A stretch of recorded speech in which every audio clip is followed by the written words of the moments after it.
Hi, I'm Em. And my name is Bea. And this is Fangirls Anonymous. A quick warning, this podcast is not for kids. We get into some pretty explicit stuff. But if you're still with us and into that, welcome.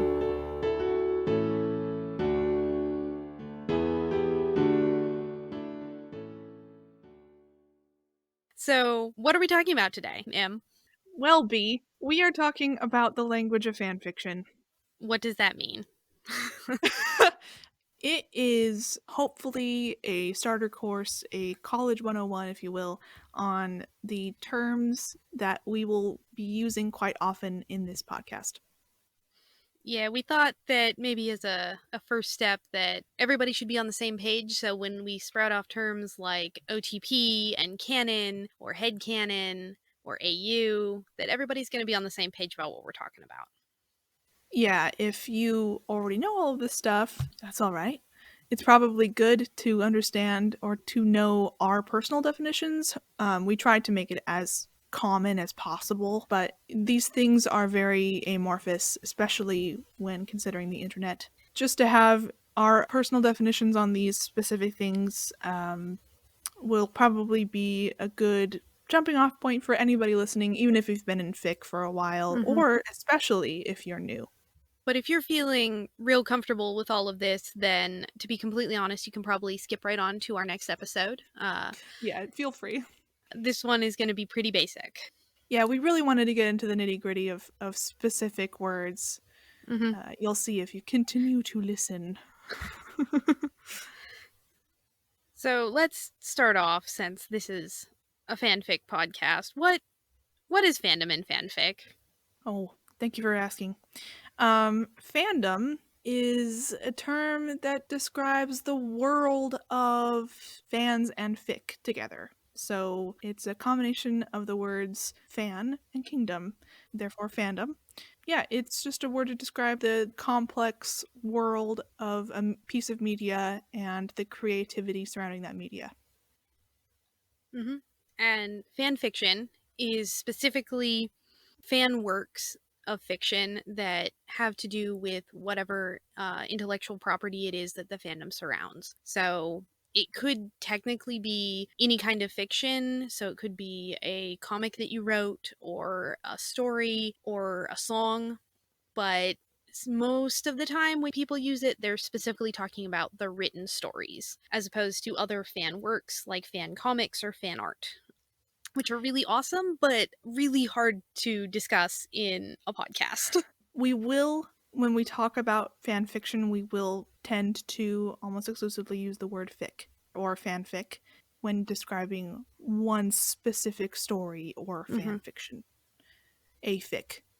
So, now that we know what we're talking about, let's talk about... Let's lay some base terms about... Yeah, super basic, but these are really essential. The ones we just, the ones we just talked about.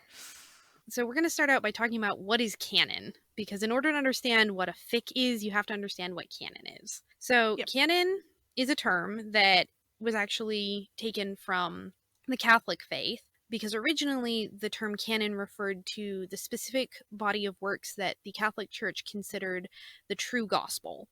And all other works were not part of the true gospel. So fans decided to use this term instead to mean the body of works that encompass what the intellectual property is, that everybody can agree encompasses that work. This is a little bit of a fuzzy term, because let's say we're talking about a TV show, Game of Thrones. Is canon just the TV series? Is canon the TV series and the books? Is it just the books?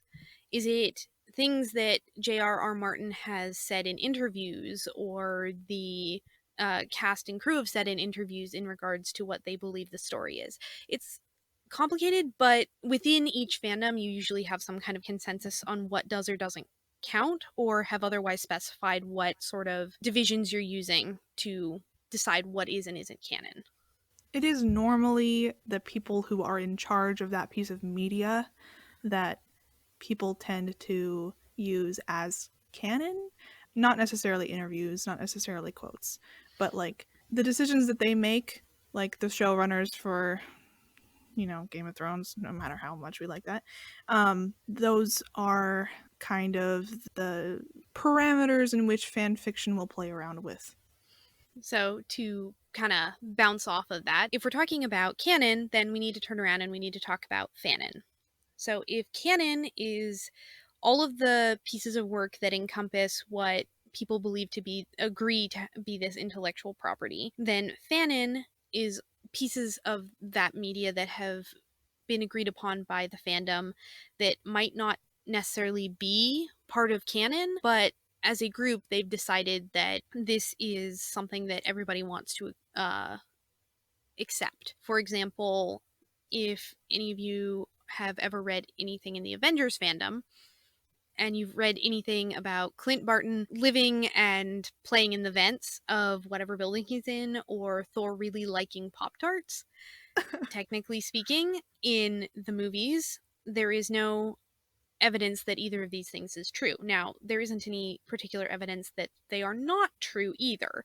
So, as a group, the fandom has decided that these two particular aspects of these characters are things that everybody agrees on and likes to play around with within fan works. And fanon, also, just clarification, is a portmanteau, or portmanteaus are like two words that come together into one word, of fan and canon. So pretty basic, but fanon, yeah. And then there's this thing called headcanon, where, sticking with the Avengers, I've read a couple of fics. It's not fanon, but I've read a couple of fics of somebody's headcanon that Steve would be mad that the bananas in this time taste really different than the bananas he had in the 40s because of that, banana blight that happened a while ago. In the 50s. Yeah, in the 50s. There we go. If you want to read the quintessential Steve is frustrated, or specifically Bucky is frustrated by bananas, it's a fic called A Mistake on the Part of Nature. It's really funny. I high recommend. Who's the author again? Just a moment. While B gets that author, I will describe headcanon a little bit more. Headcanon is a word to describe somebody's personal concept of a thing that is not canon within a piece of media. So it's fun for somebody to personally consider that Steve or Bucky would be mad that the bananas taste different in the future. But because only a few fics have been created using that concept, it's not necessarily fanon. Not everybody in the fandom for the Avengers agrees with each other that is what they would experience when eating a banana for the first time in the future.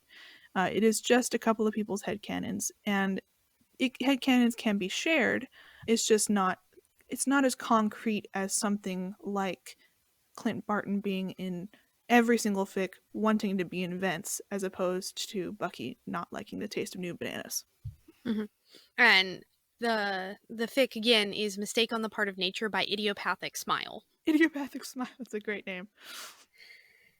So, now that we've discussed what canon and fanon and headcanon is, we should probably talk about whether things are canon compliant or canon divergent, because that starts being important once you start actually looking at fics. So, like I said before when I was discussing fanon, there's no particular evidence within the canon of the Avengers that Clint Barton is in the vents. But there's no evidence that he doesn't do it either. So it's not canon divergent because you could fit it within that world without changing any other part of canon.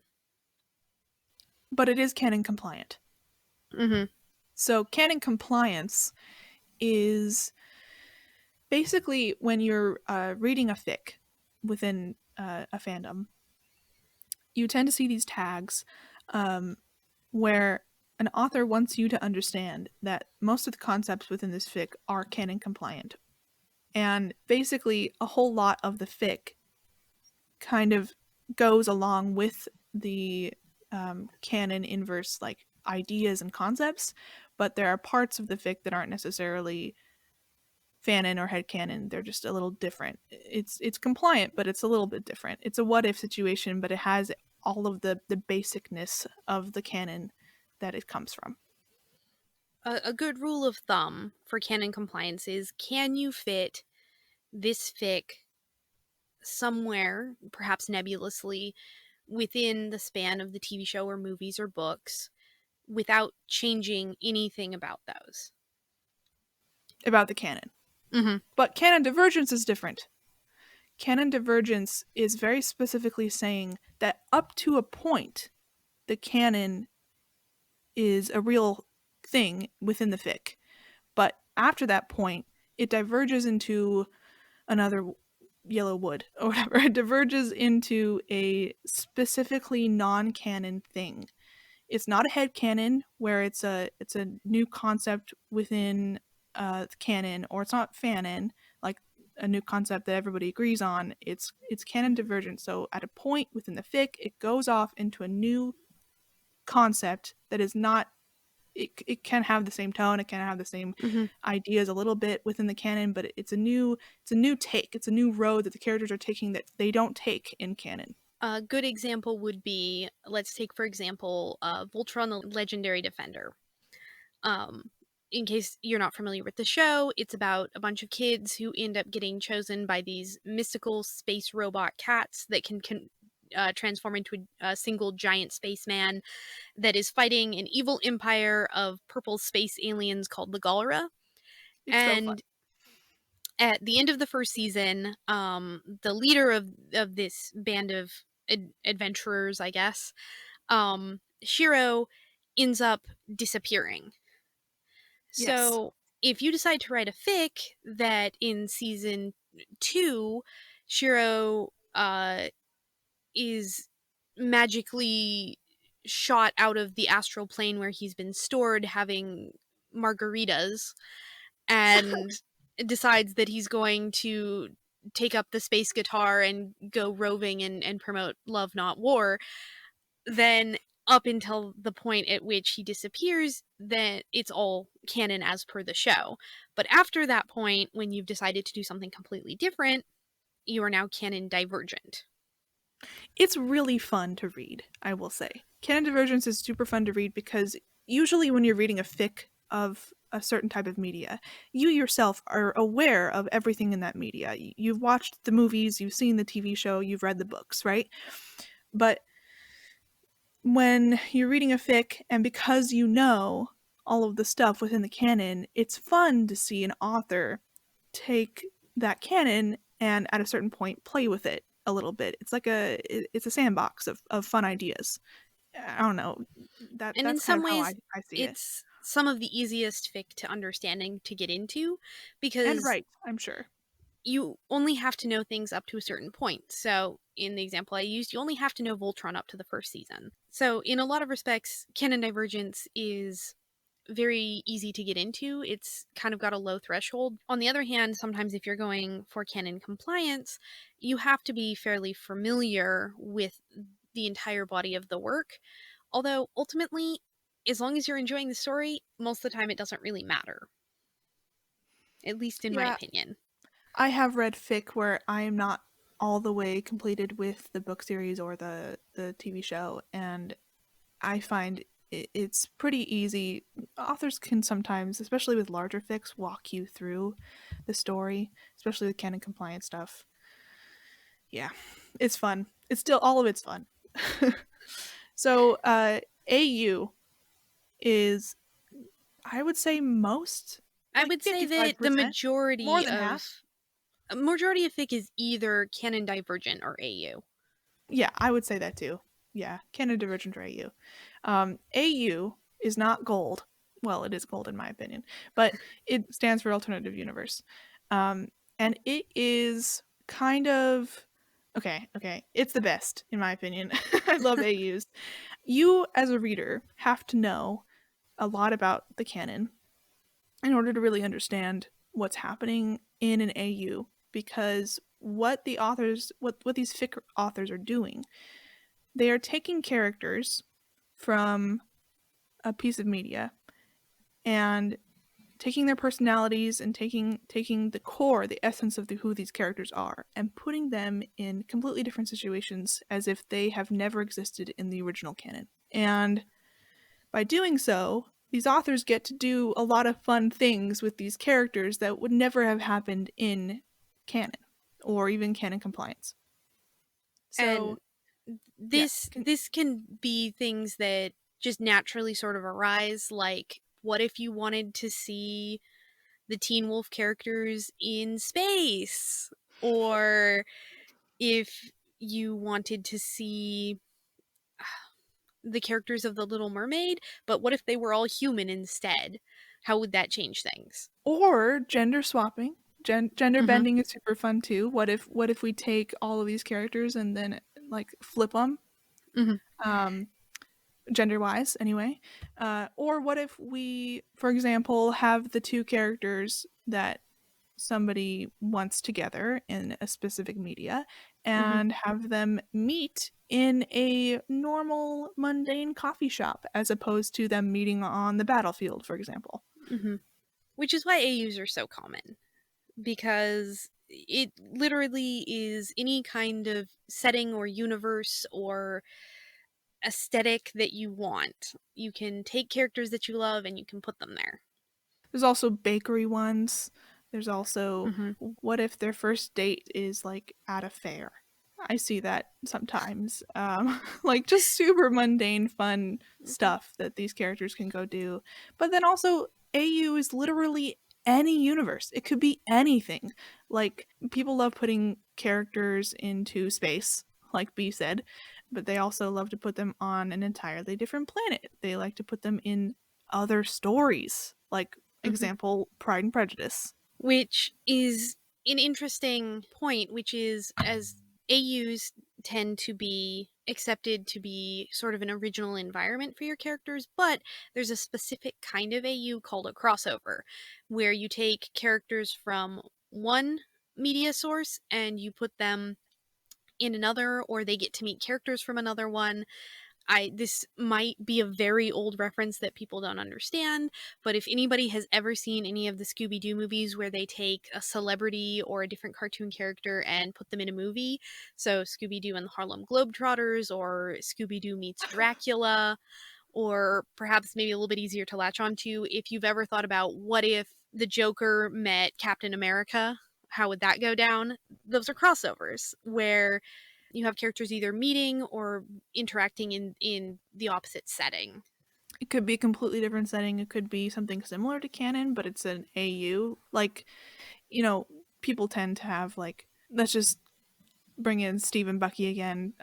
They tend to have Steve and Bucky meet in New York, and they're both from New York in canon. But, in an AU, they would both be modern people who have never even thought about a super soldier serum and all that jazz. It's taking these beloved characters that everybody has a intense understanding of their core attributes and personalities, and putting them into completely different situations and really seeing how those characters would interact with each other and those new locations. It's very fun, and in my opinion, fan fiction is the greatest character study of all time. It is basically authors and readers knowing how a character would react in character to any situation ever. And that is just some of the greatest, wonderful, most creative stuff that you can find on the internet, and it's beautiful. It's wonderful. Let's talk about what a lot of people like to do that could be considered either canon divergent or AU, although those are not the terms people use for them, that is just everywhere. It's the thing that most people like fic for. Yeah, it really is. It's the shipping. And ship is just a shortened term for the word relationship, and it is become a verb to ship. I ship that couple together, even though they're not romantic in that media. Or there oftentimes people do ship a couple that are romantic with each other in a media. It's just somebody who likes the concept. Somebody who ships a couple is somebody who likes the concept of two people being romantically involved with each other. A good example of a lot of different kinds of ship are in the Harry Potter fandom, in which they have canonical ships like Hermione Ron or Harry Jenny, But they also have every other ship under the sun. Another really popular one is Harry Draco or Hermione Draco or Harry Hermione. Those ones are really big. But I've seen Harry and Luna. I've seen Luna and Jenny. I've seen Neville and Luna. Just anybody my that god, they Neville Luna want. is adorable. Anybody that they want to see romantically attached kind of gets romantically attached at some point. And it can be a lot of fun because if you liked the canonical pairing, then you're going to have a lot of fun seeing that play out in all the different permutations that exist. But if you really didn't like it, or you're feeling not very representational, or just doesn't make sense to you, you can see something else. So, for example, I don't know if anybody has ever watched the show Teen Wolf, which also used to have a pretty big fandom. I'm not sure if it still does anymore, to be honest. Oh boy, does it, and I'm involved. The show is about Scott McCall, who gets bitten by a werewolf, and he and his friend Stiles Stilinski end up sort of getting involved in a whole bunch of supernatural shenanigans With during said high werewolf. school. And they fight bad werewolves, they meet good werewolves, they meet a whole bunch of different mythological creatures. But in the fandom, or in the show itself, the main romantic entanglements are between Scott McCall and Allison Argent, or Scott McCall and Kira later in the seasons. Sorry for spoilers. Yeah, just Or as a warning to everybody listening, if for now and the future, we will be spoiling large fandoms. We can't not. So we're sorry about that, but also we'll we try can't really not. hard to give you a heads Yeah. up. And there is some other more minor relationships between a character called Derek, who's an adult, and some other women in the show.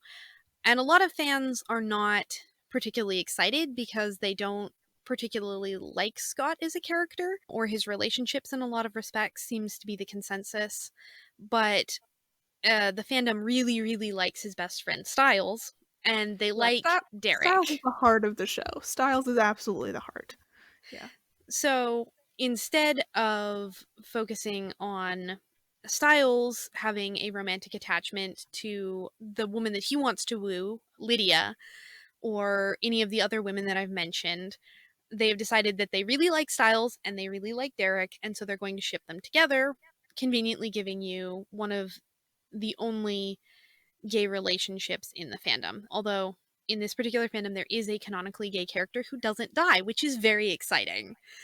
He doesn't die. I haven't actually seen the rest, like the There's a end character called series, but Danny. I'm so happy he doesn't die. He is gay from the first time you meet him, as far as I know. And he gets to date one of the werewolves temporarily. Now, the gay werewolf dies, which is not great. Gosh, but Danny doesn't die. That's good. We got halfway there. Okay. We got halfway there. But that's a good example of fans taking canon that they didn't particularly like and changing it and trying to get some of the representation that they wanted out of the show. Yeah, having said that, there's a lot of other problems with that particular ship, in my opinion, but that is an entire other episode. I've read so much of the fic, and all of it is Stiles is 18 or up.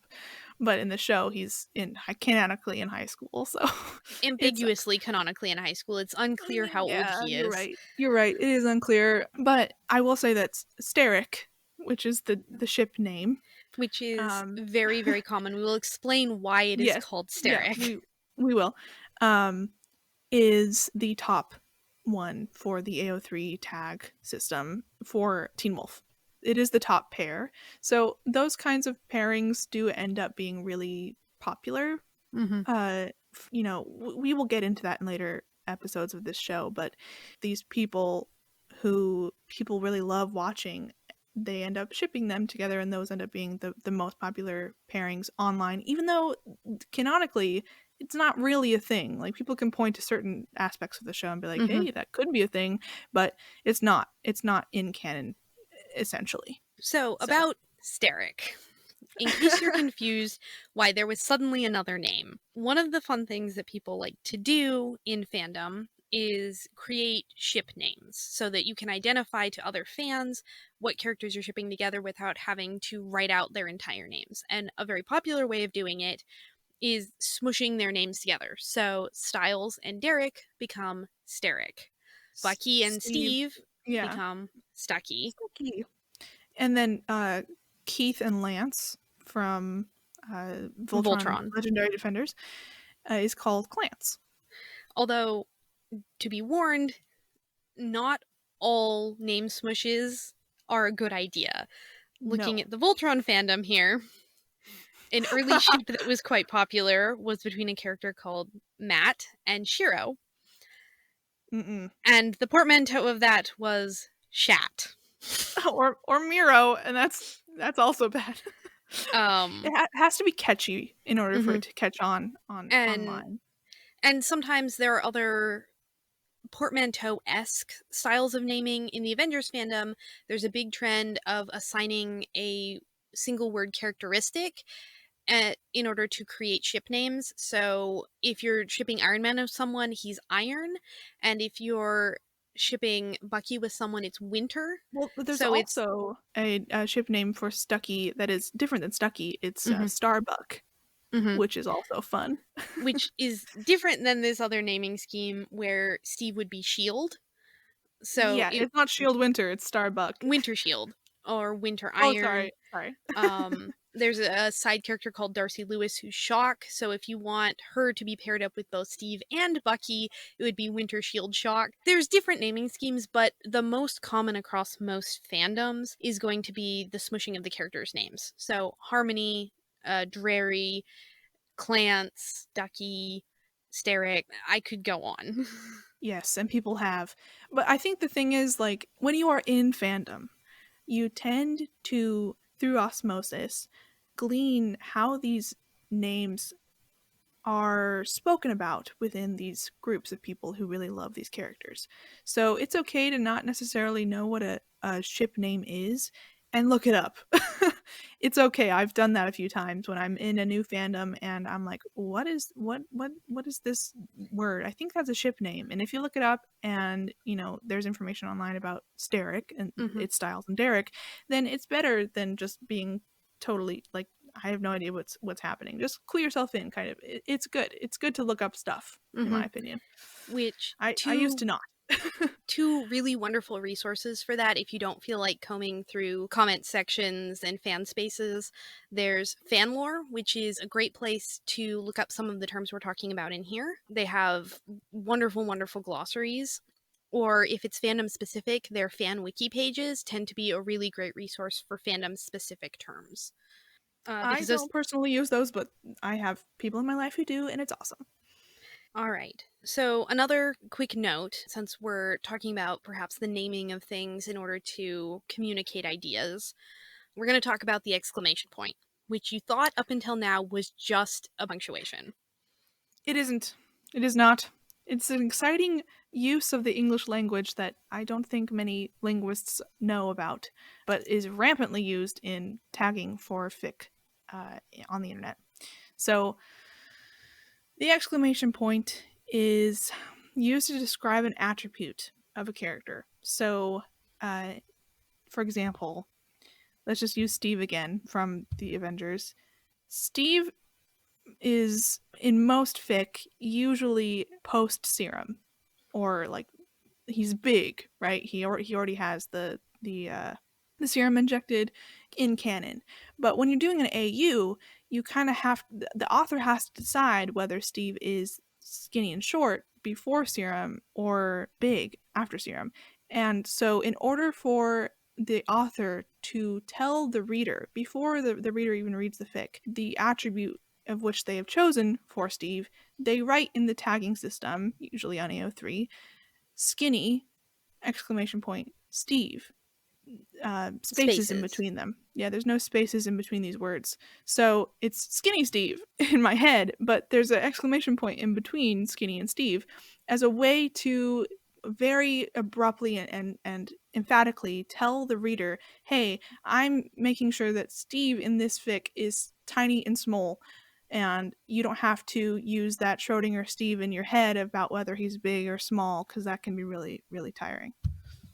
And in general, these tags are used to either give you a clue about where in the canon the story is set, or what attributes they're pulling from canon in their AU, or they're used to define some kind of characteristic about it, because you've got Skinny Steve, which, if it's still fairly canon compliant, might just tell you that it's going to be sometime after he got the serum, or before he got the serum. But if you're in a completely different AU, it's telling you that that's the piece you're pulling from it.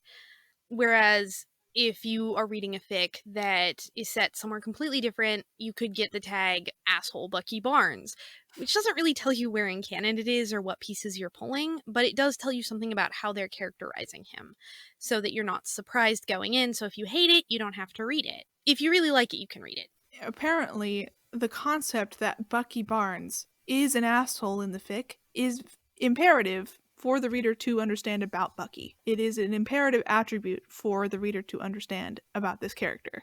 And usually, the very specific thing that the author wants the reader to know has to be that important. Mm-hmm. Not to circle back, but I realized that we forgot when we were talking about shipping. We forgot to talk about the OTP. You're right. We totally forgot. So, OTP. This might be one that you've seen out there. You might have seen jokes about it. This is representative of fandom in general, this term. It really is, I would say. Yeah, OTP is kind of the term that people who aren't in fandom, who aren't in fanfiction, know about, besides the word fanfiction. So, an OTP is an acronym for one true pairing, which is a way to describe somebody's one true pairing, or the pairing of two people that to them is their ultimate expression of a pairing. They're the characters that they most want to see in a romantic relationship. Yes, thank you. A lot of people use it as a way to describe their favorite pairing currently, or their favorite pairing overall forever of all time, or maybe their OTP in a specific fandom. It's a very amorphous term, but it's used all the time, and everybody uses it still to this day. And as a part of this, because it tends to be people's favorites or the ones that they have the biggest emotional attachment to, people can get kind of protective of it. We'll talk about this particular aspect of fandom more in depth in perhaps a different episode, but one of the unfortunate things about fandom is that occasionally people can get, like I said, very protective of certain aspects, to the point where they consider everything other than what their personal narrative to be wrong. So in the case of OTPs, there are some people who are just very excited about it and are otherwise sort of willing to live and let live with everybody else's preferred ships. And there are some people who believe that it is the only ship that should happen. It's the only one that should be written about in fic, or it's the one that canon should definitely pursue in its narrative, which is not my favorite part of it. I am what is probably called a multi-shipper to most people, which means that instead of having just an OTP or a couple of OTPs within canon, I'm a little bit more open to seeing different characters shipped together. I do have my own personal criteria for what I consider okay, but within that, I'm willing to swap people around and read whatever fan media or listen or watch, as long as I enjoy it. As for me, I am more of somebody who has a specific OTP or specific pairing that I love within a specific fandom or a specific piece of media, and I do not cross on that. Those two people in my head are together, and everybody else can have different ships amongst themselves. Like, the other cast of characters can exist in different ways, relationship wise, but the two main characters in Star Wars or Voltron or Teen Wolf, those two characters will always be together in my head. It is my true headcanon and my one true pairing, my OTP in that canon. I'm not a one true pairing kind of girl. but I have OTPs in every fandom, but I don't like shipping them with other people because I do get emotionally attached to the relationship. And I think that's a lot of people, they get emotionally attached to relationships. So within fiction. So on the flip side of the OTP, there's also something we call the no TP, which is the one or several pairings that you absolutely dislike. For some reason, it rubs you the wrong way, the same way that you absolutely love an OTP. So if an OTP should be together and it is something that fills you with joy, the no TP fills you with anger or sadness, and you never want to see it. And as a multi-shipper, I feel like I don't encounter this one as much personally. I do have no TPs, but it's a lot rarer than I think perhaps Im encounters, because she does like OTPs. No, I actually am really rare with the no TPs as well. It's more of a, like, I'm just not in the circles of the other, like, pairings. I end up in within the circles online that really ship the ship that I ship. But sometimes, very rarely actually, I do end up seeing another, like, a ship in a whole other fandom that I'm, on the edges of. I'm not necessarily totally immersed in it. And I see a ship and I'm like, yeah, I just don't like that at all. That's just a no TP for me. It's not an intense dislike of that ship. It's just that doesn't feel right to me with their characters and their true personalities fitting together in that way. It's just not my jam. So I don't really find no TPs happening in my life all the time. I tend to look at the positive and not the negative, kind of. So that, my friends, is, I think, shipping in a nutshell, which is a huge part of fandom, and Most perhaps fandom, I'd say. it's perhaps even what you personally are looking for in fandom. I know a lot of people who enjoy Gen, which is general fiction. I guess we do need to back up and talk about some big nomenclature, which is slash and gen. And these terms are a little bit complicated. So, gen tends to be fairly consistent and straightforward. It refers to stories that don't tend to be romance focused, and it's not that there is no romance in them, it's that that is not the focus of the story. For example, if you read a Stargate Atlantis fic, which, sorry if this dates me again and nobody knows what I'm talking about. Stargate Atlantis is a sci-fi TV show from the early aughts about a group of scientists and soldiers who go through a portal called a Stargate into a different galaxy, into a giant city that is called Atlantis that aliens built, and they go fighting evil aliens and exploring that sector of the universe. And Super duper fun show, high recommend. One of the big ships is John Shepard, Rodney McKay. But if you're reading a fic that is primarily about John Shepard going onto a different planet and meeting the locals and coming to a spiritual realization about his military career, and doesn't really involve him falling in love or in an impactful way being in a relationship on screen, it could be considered gen. But if you are reading one that is about him going to a planet and meeting the locals and reaching a spiritual awakening about his sexuality and the fact that he's deeply in love with Rodney McKay, that is going to be not a gen fic, which is where things get a little fuzzy. I would argue that the common usage of the term slash these days is that it is the opposite of gen, in that it is a story that has a strong focus on romance of some kind. That doesn't necessarily need to be the only or the main focus, but it's still an important element of the story. And that's the way I see it commonly used. Yeah, I would say slash is a way to describe a fic that will be focused primarily on a romantic and usually sexual relationship between two characters. And the term slash comes from the Star Trek original series fanfiction fandom in the 70s as a way to say, like, between Kirk and Spock, there's a slash in between Kirk and Spock as a way to indicate that this will be a slash fic. A lot of people tend to use slash as a way to indicate a romantic relationship, but then they use the little ampersand icon, the little icon ampersand in between the two names if it's not necessarily romantic. It's more maybe they're just together, or it's like they're friends, or those kinds of, if there's there's a an strong ampersand. platonic bond. Yes, usually if it's an ampersand, it's between a mother and a child, or a parent and a child, or friends, or that kind of stuff. You can usually, like on AO3, there are tags with under the relationship tab. You tend to see a slash between the two people that are like the top pairing, and then underneath that the same top pairing but with an ampersand. And that's just a way for you to whittle down the fics that you want to read specifically with their tagging system.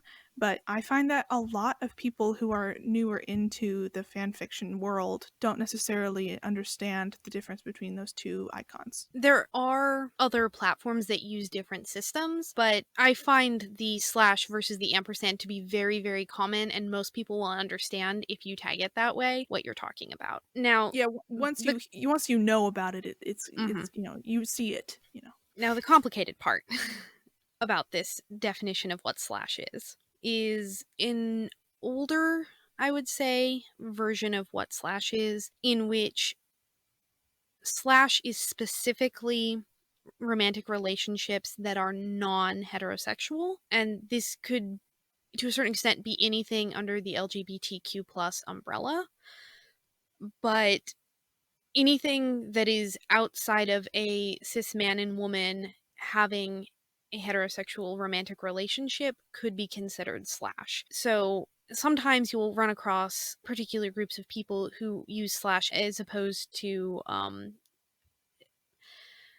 not exactly sure what the other term is because it's not gen, but they use it to mean that in specific. That is not as popular, at least in the fandoms that I circulate in these days, but it's important to know if you are in some specific spaces, the actual definition does change. Just so you're not confused about why some people dislike slash so much, but then are reading stories that have very clear romantic or sexual relationships in them. Yeah, in the very beginning, slash was a way to indicate not only romantic, between two people. It was almost always about two women or two men, like in the 60s and 70s, when fanzines were a thing, and they still are, but That's much more another of a thing. episode. Huge episode. But yeah, so I think that because of the invention of the internet, and because of the turn that our society has taken into a much more open and loving and compassionate society, the concept of slash has morphed into, this is just a romantic relationship between two characters that I like, as opposed to, this is a romantic relationship between two dudes or two women. It has become another modifier to a fanfic, the fanfic fandom, as opposed to very specifically, hey, this is LGBTQIA+. So.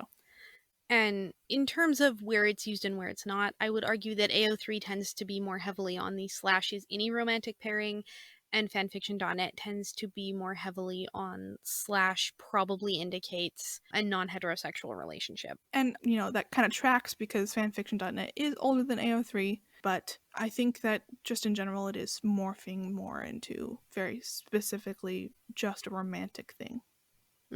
So now we're going to get into the porn. This is a warning that this is the porn section of the episode. Yeah, that thing at the beginning of this show that you heard, hey, if you don't want to listen to anything explicit, then don't listen. This is the section to not listen to if you did not heed our warning. So we're earning that warning now. So the citrus scale. The citrus scale.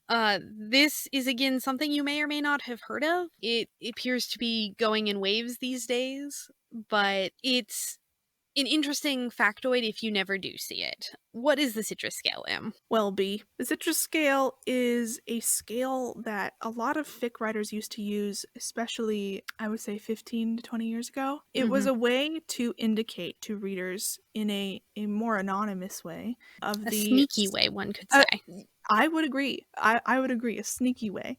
A subversive way to indicate the severity of porn within each fic. The explicitness. Kind of.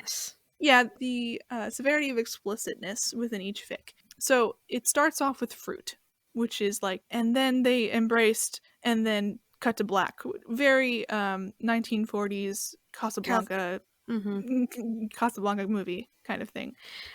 There's nothing explicit on the screen, but it's implied. There's an implication of sex happening after that cut. Limes are, the term lime when tagged with a fic is more than an indication that sex happened, more like it gets hot and heavy a little bit, like they start making out, and then cut to black, basically. And then there's a lemon, which most generally is used as a way to say, hey, there's an explicit sex scene in this story, in this fic. The amount of explicitness varies between authors and what they think a lemon is. It can be very explicit. The first time I ever experienced a lemon tag, it was pretty explicit, especially for my 15-year-old eyes, who had never watched porn before. I actually still haven't. Anyway, and then there's, is it grapefruit? It's grapefruit. It's orange. No, it's orange and then grapefruit, right? No, orange is before that. So the reason for the confusion is the citrus scale is a little bit fluid. It was never well standardized to a certain extent, except for lemons and limes. Those two are pretty hard and fast. That's what I found. According to the orange, pardon the Freudian slip. According to the scale that I am looking at, orange is actually even more mild than lime. So there is some form of physical affection that's extremely mild, hugging, kissing, snuggling, but it isn't explicitly sexual. What did you see about oranges? I totally forgot that oranges existed. I thought it was fruit and then lime, so it's actually fruit, orange, lime, lemon, and then grapefruit, which is like rare. It's rare. I feel like some fic writers should use it still, because I do find some fics that are really explicit, like think hardcore BDSM bottom top type things. And then I would consider those grapefruits, but some people wouldn't. They would consider those lemons. It is used to describe having an explicit sex scene on the screen, but there's also something above and beyond about it. So it could be something that squicks people out. It could be something that there's some other graphic violence or extremely triggering emotional content to it that they need to warn people about. But it's not used very often. No, it really isn't. Even at the heyday of the citrus scale, it was never used very often. I've only ever experienced lemon before, so I haven't even seen lime before, but I like the concept of lime. Like, I wish authors would use the citrus scale more often, but it's a little bit outdated now. And there's a reason for that. So, history time, people. Now, way back a long time ago, in the wild, wild west of the early internet fandom, there was no good single place to post your fic. And then in the early odds, fanfiction.net existed. And this was very exciting for a lot of fandom because it was a place specifically designated for you to put your fic. This was novel, this was new. And at the time of its inception, it was pretty welcoming. You could put pretty much anything within its guidelines on the site for fic. It could be explicit, it could be violent, it could be silly, whatever it was. Unfortunately, several years down the line, they decided that they were going to change their policies and they were going to get rid of all of the explicit content on the site.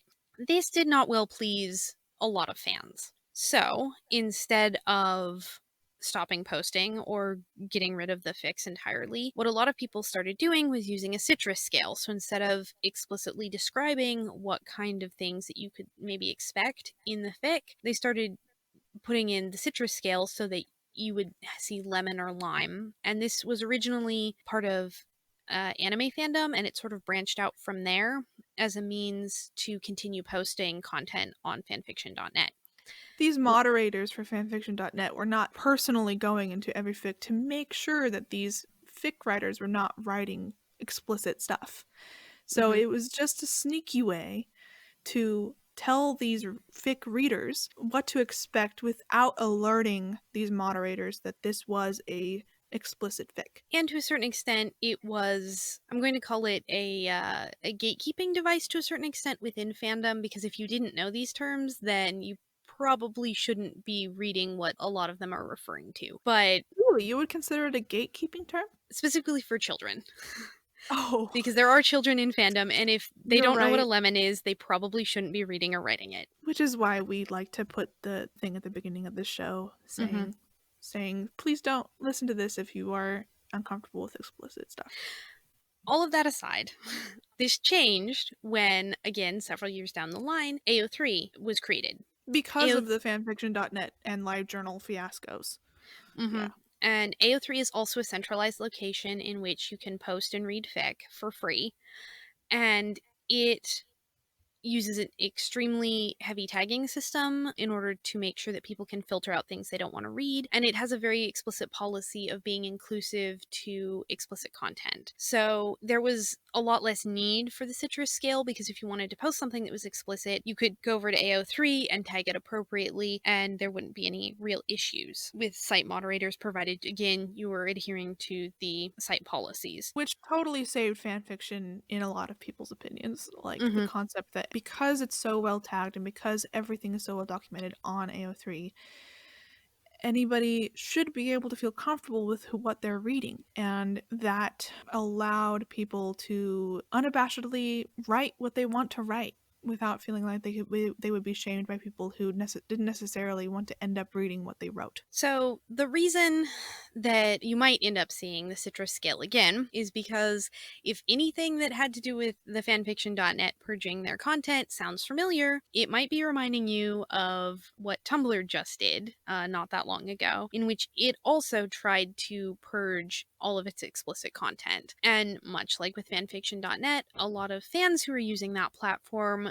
were not well pleased by this purge and decided that it wasn't going to stop them necessarily from creating and posting this content, but they would try and be a little bit more sneaky about it. And so they started trying to use the citrus scale again. And this allows them, again, to tag what they want. The conditions are a little bit different with Tumblr, though, given the change in available technologies for moderating, specifically in terms of art. You're not necessarily going through tags to try and figure out if everything tagged lemon is actually a picture of lemons. It's bots sifting through and doing recognition software on the art itself. So it hasn't really taken off in the same way. Yeah, I will say that the bots are terrible at what they do.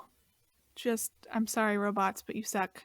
They end up taking away images that don't have any explicit content, but then end up keeping the ones that do quite a few times, and it is annoying for the people who are on Tumblr. Just as a personal side note. Anyway, so we talked about the sex stuff. Okay, for all of you who are waiting, for all of you that were waiting, we're now done talking about that. Yes. There we go. So just to wrap up, we'll talk about a few other smaller definitions about specific things. They're a little bit more technical rather than broad spectrum. They're fairly fan fiction specific as opposed to other fan media. Yeah, we thought we would just throw them in. There is this thing called a one-shot.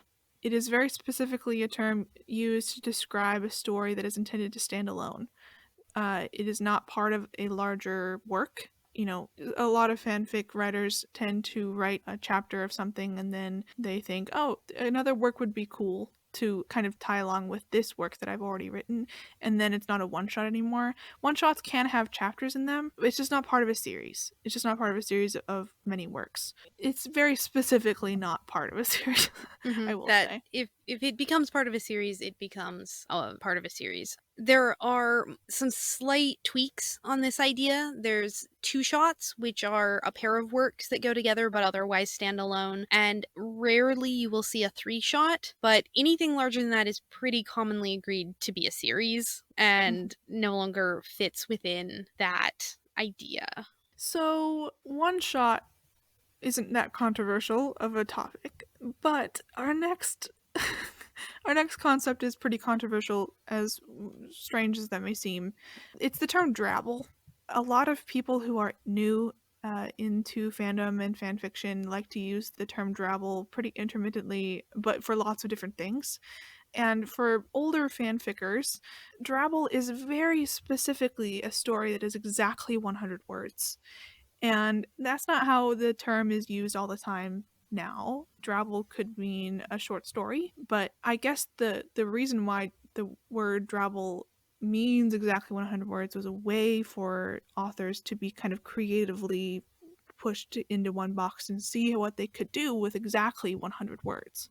It was a means of promoting more content generation on instead of working on just one big long fic per se, that you were going to write the whole thing and then edit it in post chapters over the course of 3 months or a year, and it was, a year or 2 year project. It was a way of getting writers producing small bits of content every day or very frequently. It's sort of a writer's warm-up in some respects. Yeah, a And creative exercise for writers. so even though colloquially you could use it for any short piece of work within the realm of what the drabble was created to be, it was supposed to be 100 words. Now, in terms of challenges, drabbles were not even remotely the only writing challenges or festivals or Exercises, I guess.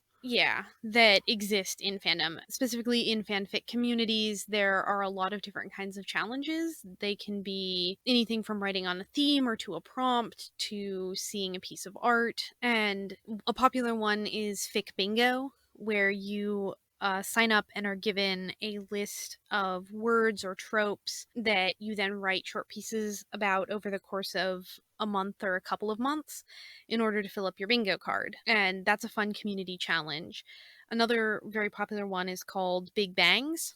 Big Bang, very specifically, is a challenge in which writers and artists sign up, and they are given usually either a theme or a prompt or several prompts, and they proceed to write over the course of a designated period of time, longer work specifically. Often there's a word minimum that you have to meet in order to participate, and then everybody posts it within the same time frame, and the artists are assigned a writer to be paired with, and they draw art of the story that is being written. And these tend to produce large bodies of longer works that I personally find to be a little bit better written because they attract more experienced writers and larger groups of writers. They're a lot of fun to read. A great example of some really good collections of Big Bangs, if you want to read them, is in the Merlin fandom. They've got After Cam Land Big Bang and Paper Legends, which have some quintessential works in them, in my opinion. There is also what is known as the Reverse Big Bang,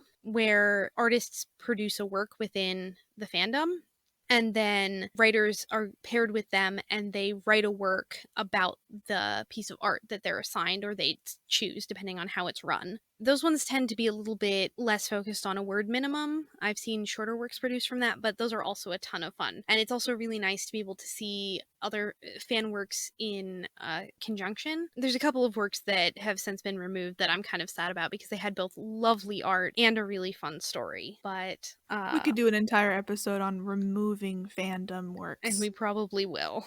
I think we should, yeah. But in terms of community challenges, and the one that I think most people are going to get very confused about is kink meme. Now, it's probably not what you think it is. Like I said, we're done with the explicit stuff. Kink meme was a challenge that it's not even a challenge. It was a community writing format that was created in the old days of LiveJournal, where someone would declare a kink meme and would put forth the call for prompts, and they were usually on a theme, or they could just be anything. And so people would put in anonymously all of their ideas for a story that they would like to see or that they're really interested in, and they could be everything from I would like to see these two characters buy a house and have a baby to I would like to see this fairly explicit sexual scenario with these two characters or three characters or whatever it is. And these would be posted anonymously, and then they would be adopted by writers who would then, anonymously or not as they chose, or depending on the kink meme itself, write stories in order to fill these prompts.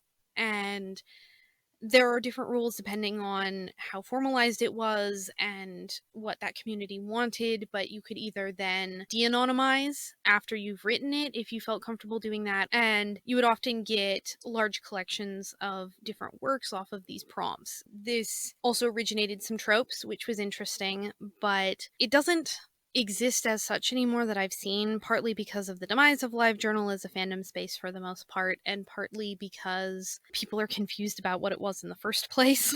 Yeah, how do you know about it? I have delved deeply into fandom history, and wow. You are the fandom lore historian right now. I'm probably going to get told off by some older fans for how I describe it, but that is my understanding of what it is. I guess it's important to note that was before my time in fandom, so if you would like to correct me or re-explain to me what you think it was because you were there, I would love to hear about it. Yes, please, if you want to contact us to talk to us about anything, email us at mandbepresents@gmail.com. So that's just going to be in the show notes underneath the episode. Please email us. We love to interact with you guys. I think before we sign off, do we want to give out any quick recs that we think go with some of the terms in this episode? Absolutely. All right. So, not to throw in some more stuff at the end, but in terms of AUs, one of my all-time favorite kinds of AUs is called a fix-it, which is exactly what it sounds like. It's taking things that you didn't like in canon and turning around and writing a fic that fixes it. I love them. I love time travel AUs. It's kind of my, it's the deep fried Twinkie of my fic experience. I love them. They're a guilty pleasure. So I am going to rec one from the Avengers fandom. It's called Revival by Longforgottenhymn. It is written just after the Infinity Wars movie came out, and the idea is that instead of Thanos just winning and everybody getting snapped, Thor grabs the time stone off of the gauntlet and accidentally sends himself back to the very beginning of the first Thor movie.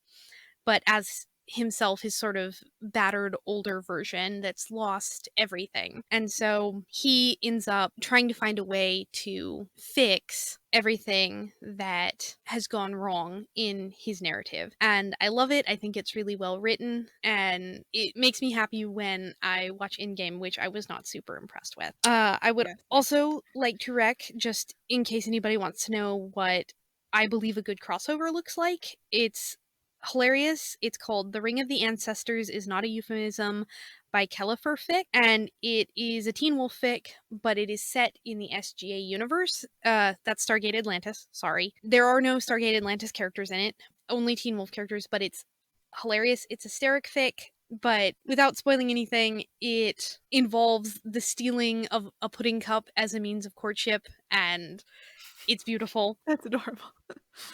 I will say that your first rec, I would say, is more Canon Divergence than AU. Just because it's kind of set within the world of the canon that already exists. But my rec, I would say, is completely an AU. These characters from the Avengers, from the MCU, the Marvel Cinematic Universe, are in a completely different space. They were not super soldiers or whatever. It is a Stucky fic. It's called If Only You Can See Me for the Pie That I Am by bitelikefire. It is adorable, truly an AU. Stephen Grant Rogers owns a bakery in DC, and Bucky is a wedding planner. And they meet, and Steve thinks that he knows James Barnes, who is a wedding planner, who is such an asshole to him, always asks for cakes and stuff like that are crazy and in a way too short amount of time. But then he also gets to know this other guy named Bucky, and he thinks they're two separate people, but they're actually the same person. And it is really adorable. Highly recommend. It was written in 2014, so it's a little bit older, but it's still really cute. So yeah, that's our rec corner of the week. If you want more recs for different things, email us at mandbepresents@gmail.com. Which will be in the show notes, as will all of our recs. We're going to put those in the show notes. So I guess we will see you all later on Fangirls Anonymous. Bye!